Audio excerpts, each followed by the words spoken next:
Hey everyone, it's CasamusLEGO, and welcome to my 2025 New Year's video. Happy New Year everyone, thank you so much for the support that you brought to me during this year. This year was a little bit different for me because of a lot of personal things going on in my life, but notably, the lack of very many projects. I didn't have a lot of time this year to devote to making custom minifigures, and so I wasn't able to do as much. But to be honest, this is all that I really wanted to bring. I suppose you could call this year the year of finishing up projects, because that's essentially what I've done, including but not limited to the Star Wars prequel minifigures with Star Wars Episode 3 Revenge of the Sith, which, speaking of, celebrated its 20th anniversary this year, and so that was relaunched in cinemas, and it was a very good time to make those figures and then go see that film, even though it didn't really premiere on May the 4th, which was kind of a strange thing to me. I also made some more Harry Potter figures from the first year, including Hagrid and the young Harry Potter, which were two figures that I really wanted to make at some point. And then there was the Harry Potter and the Deathly Hallows minifigures. That was a set that I was really excited to put together. And actually a big step up in quality because it's the first minifigure video that I've produced in 4K, which is kind of crazy. I really wanted this project to be a big deal. Ever since I became a fan of Harry Potter, I always envisioned this really comprehensive video featuring several main characters throughout the series, and it just made sense that I would make some of them for the finale. And I'm really thrilled that I was able to pull it off because it's a great set of figures, and I'm really pleased with each and every one of them. So as I did last time, I think it would be a fun idea to do a quick top 5 of my favorite custom LEGO minifigures that I made in 2025. And I'll kick off this list with number 5, that would be Lucius Malfoy as a Death Eater from the Harry Potter and the Deathly Hallows minifigures. Given that a majority of the minifigures that I made in this year come from this project, there's a lot of great candidates for favorite minifigures. I decided to go with Malfoy because he was one of the more detailed minifigures, and just a huge step up from the last version that I made from the Chamber of Secrets. I really like the detail on the torso as well as on the arms, all the patterns that I had managed to put on there. And the silver details on the trench coat are a very nice inclusion as well. So overall, a really great improvement and a nice figure in his own right. At number 4 is Rubeus Hagrid. This minifigure utilized the Hagrid body mold that LEGO put out several years ago. It's always been something that I really wanted to customize, so this was a lot of fun to make. I threw on a fabric trench coat around the entirety of that, and it actually managed to wrap around the body really well, which was nice, and the collars are well done too. I love how they fold over. There's even some wrist detail on that, and 3D pockets, and all kinds of things around the figure. Like I've said before, I really wanted to make a Rubeus Hagrid minifigure. It's one of those Harry Potter characters that I kind of missed out on, who was integral to all the films, so it was a nice opportunity to redeem myself in that kind of way. And then at number 3 is Neville Longbottom from the Harry Potter and the Deathly Hallows minifigures. The painting on the cardigan was just really top-notch, and like I said in that review video, Neville is my favorite character in Harry Potter, so those are two factors as to why he's at number 3 here. I'm also really proud of how I painted the Gryffindor text onto the Sword of Gryffindor. Even though it's not the full lettering, it still is super effective and it looks really cool. And at number 2 is Anakin Skywalker from the Star Wars Episode 3 Revenge of the Sith project.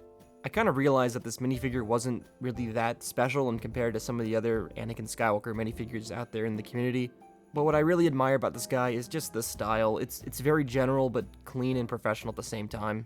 It looks exactly the way that I wanted it to, which is one of the reasons I'm so pleased with it. Not to mention, Anakin has the AV Figures hairpiece, sculpted by Input Brick, as well as that lightsaber, which were both awesome custom pieces to use for this project. And that would bring me to my number 1 pick, which would be Obi-Wan Kenobi, also from the Star Wars Episode 3 Revenge of the Sith project.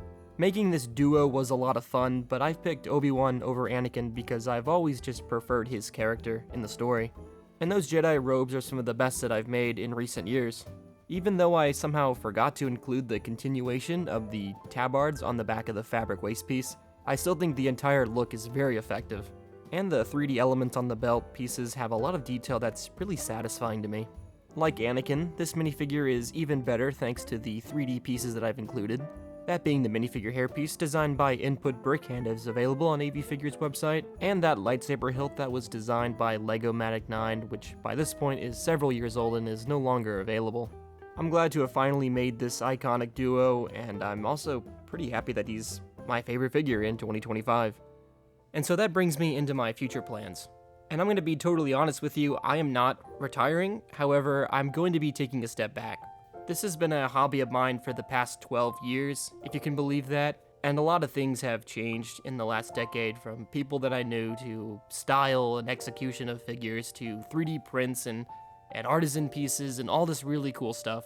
It's been really fun to see how things have grown throughout that time and also how I have adapted to certain changes, because back when I was starting, I didn't really envision that I would be making multiple series that would last several years. I mean, my minifigures were very quick. I made them in an afternoon.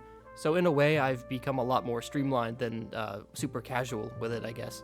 I can't guarantee that I'm going to be launching many new projects or even making bigger sets of figures, but what I really want to do and what really inspires me even to this day is the Star Wars original trilogy. So what I envision myself doing is just staying in that era of Star Wars history and just making stuff that I've never made before, such as bounty hunters and Mos Eisley Cantina aliens and different variants of the main characters that I've never made before. I'm not outright denying that there's gonna be future projects. There's always stuff that I'm inspired by, such as the Christopher Nolan Batman films, for instance, is something that I might want to get to at some point.